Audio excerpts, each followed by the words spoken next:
make the chocolate, you will need your cocoa powder,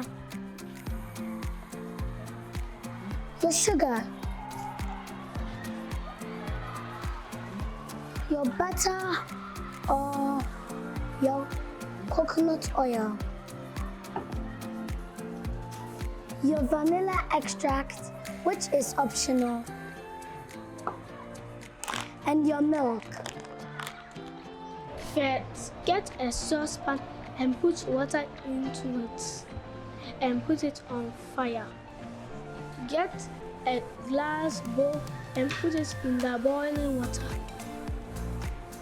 Pour coconut oil in the glass bowl. Add half cocoa powder, 1 cup of sugar, 1 cup of milk powder,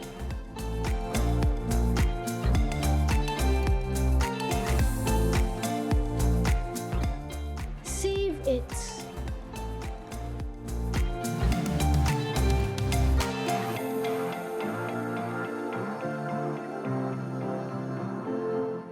Add your ingredients gradually into the glass bowl until it is thick enough. After we get the liquid chocolate, we will pour it into the mold and put it in the fridge for 4 hours to 6 hours. After that, we will take the chocolate out of the mold and we eat it. And the chocolate is ready. Excellent.